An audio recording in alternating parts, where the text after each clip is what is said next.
송시의 사열 라디오. 지금 시작합니다. 안녕하세요. 항상 일하면서 듣고 있었는데 제가 겪은 이야기도 나름 저에게는 잊지 못할 기억이라 사연 보내봅니다. 물론 안 좋은 기억이에요.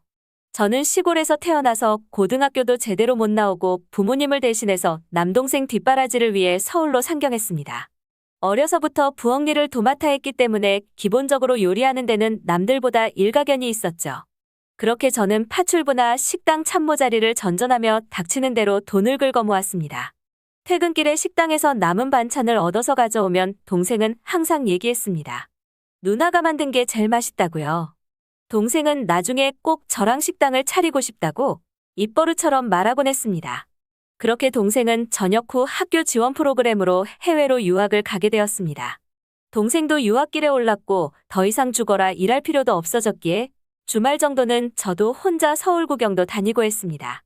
그러다가 전 남편도 만나게 되었고요. 남편은 그때 당시에는 회사를 다니고 있었어요.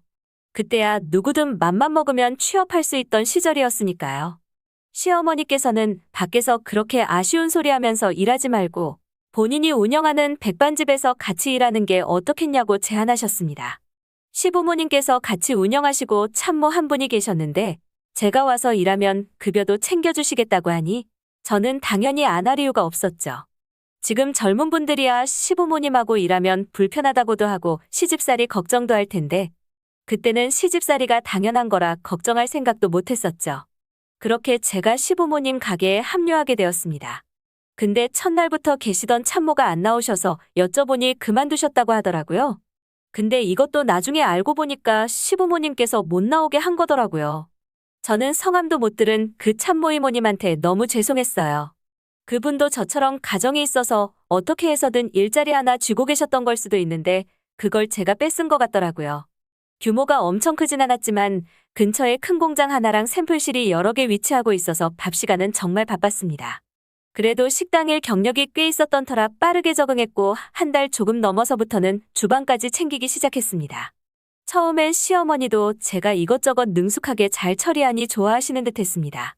그러다가 손님들께서 며느리 음식이 더 맛있다고 농담도 하시기 시작했는데 시어머니께서 어느 순간부터 주방에 제가 못 들어오게 하시더라고요. 근데 사실 시어머니 음식이 썩 맛있었던 건 아닙니다. 사실 근처에 백반집도 없었고 전기권 끊어서 식사할 수 있던 곳이 시댁이 운영하던 백반집밖에 없었기에 그 정도 장사가 되었다고 해도 과언이 아니죠. 그렇게 들어온 지 2달이 조금 넘어서부터는 저는 서빙과 카운터밖에 할 일이 없었습니다. 일이긴 해도 항상 주방에서 일하는 걸 좋아했었기에 서빙과 카운터는 저에게 너무나 지루했었죠. 오시던 손님 중에 한 분이 제가 담그는 깍두기가 정말 맛있는데 뼈해장국집 한 곳을 알려주시면서 그 집 깍두기도 정말 맛있으니까 저보고 시간 날 때 한번 가서 먹어보라고 하더군요. 주방에서 일하는 것만큼 맛있는 음식 먹는 것도 좋아했기에 주말에 쉬는 날 찾아가서 먹어봤습니다. 깍두기도 깍두기인데 뼈해장국이 정말 맛있더라고요. 사장님에게 다가가 얘기했습니다. 면목동에 있는 백반집에서 일하는데 손님이 추천해줘서 왔다고요. 근데 음식이 정말 너무 맛있다고요. 인상이 좋으셨던 사장님은 제 말에 잘 대꾸해주시면서 오랜만에 만난 것처럼 친절하게 대해주셨습니다. 그러다가 사장님께서 저에게 제안을 하시더라고요. 금요일 저녁과 토요일 저녁에 와서 일할 생각이 있냐고요. 저는 1초도 고민 안 하고 바로 하겠다고 했습니다. 왜냐면 저에게 잘 챙겨주시겠다고 했던 시어머니께서는 3달 가까이 되어가는 기간 동안 저한테 땡전 한 푼 주신 적이 없었거든요.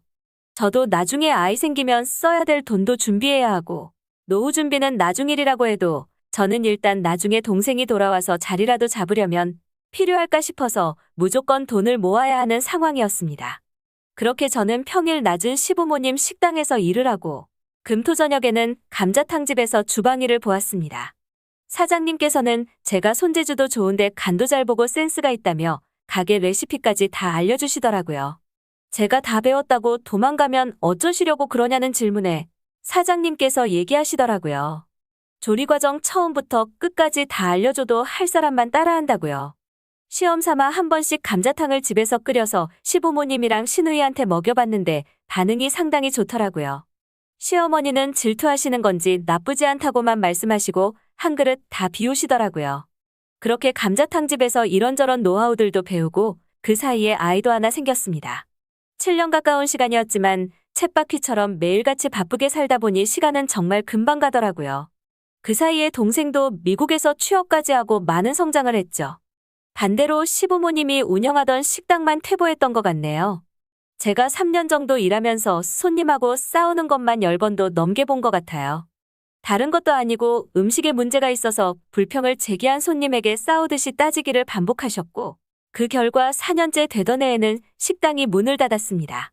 자리가 괜찮았던 곳이라 기본만 했어도 충분히 먹고 살 수 있는 자리였는데 아깝더라고요. 근데 시어머니가 질투만 있는 게 아니라 고집도 세서 제 얘기는 안 들으시더라고요.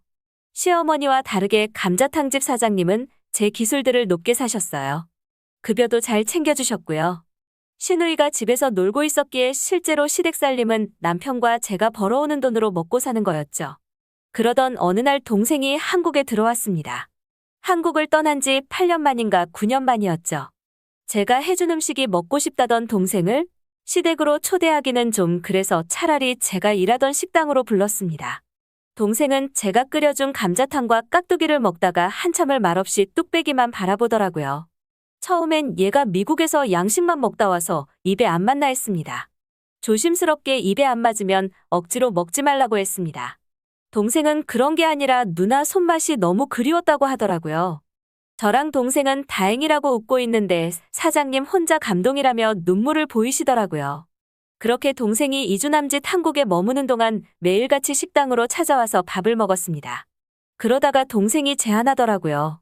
자기가 돈 보태줄 테니까 식당 할 생각 없냐면서요. 동생에게는 남편과 상의해보고 알려준다고 했지만 남편이라고 모은 돈이 있을까 싶더라고요. 남편이 자기도 모아둔 돈은 없지만 자기가 일 그만두고 퇴직금 받아서 보태줄 테니까 자기랑 같이 하는 게 어떠냐고 하더라고요. 저는 너무 좋다고 했죠. 다른 사람도 아니고 남편이니까요. 하지만 남편이 누구 아들인지 제가 깜빡했던 게 문제였죠. 처음엔 크게 잡음 없이 시작하는 듯 했습니다. 일하던 곳 사장님께서도 저한테 공급받는 업체부터 해서 모든 걸 다 알려주셨어요. 그동안 열심히 해줘서 고맙다며 꼭 대박나라면서요. 자리도 집에서 걸어서 다닐 수 있는 곳이었고 모든 게 완벽하다고 생각했는데 메뉴 때문에 남편과 삐걱거리기 시작했습니다. 제가 자리를 얻은 곳은 그렇게 큰 곳도 아니었고 저는 당연히 감자탕과 뼈해장국만 판매하려고 했습니다. 하지만 남편은 가족 단위로 올 수도 있으니까 돈가스랑 이것저것 추가하자고 하더라고요. 그래서 주방도 좁아서 설비 더 넣을 자리도 없고 내가 잘하는 메뉴도 아니며 무엇보다 상권이 그런 상권이 아니라고 했습니다. 요식업이라고는 해본 적도 없는 남편은 그렇게 빡빡우기다가 자기 의견 반영 안 해줄 거면 같이 안 한다고 돈 내놓으라고 생떼를 쓰더라고요. 진짜 이게 가족이 맞나 싶었습니다.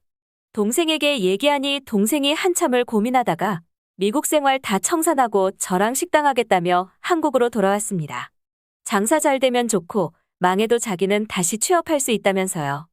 그렇게 동생 돈으로 남편이 투자했던 금액 돌려줬습니다. 저희는 그렇게 인테리어까지 마치고 성공적으로 가게를 오픈했습니다. 인테리어도 비쌌지만 동생이 미국에서 보고 온 세련된 느낌으로 인테리어를 했고 가격은 일반 뼈해장국 가격이니 확실히 장사가 잘 되더라고요.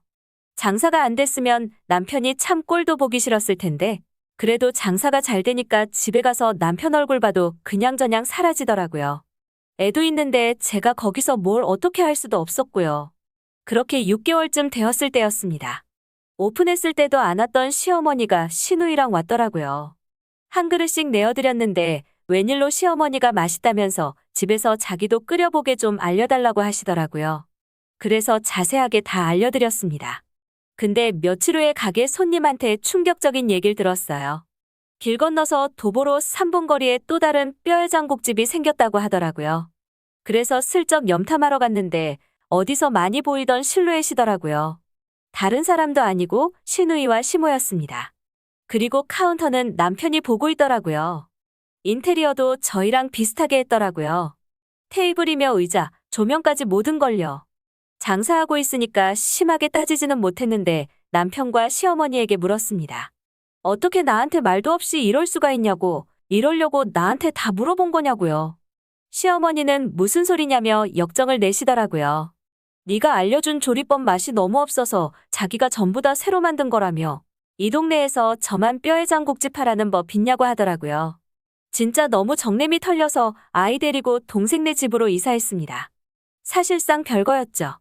시댁네 가게 오픈하고 나서는 저희 집 매출이 반토막이 났습니다. 저희한테 오시던 손님 대부분이 저희가 그쪽으로 확장 이전한 줄 아시더라고요. 심지어 시댁 내에서 그렇게 얘기하기도 했고요. 근데 장사라는 게 자리만 좋다고 다 해결되는 건 아니잖아요.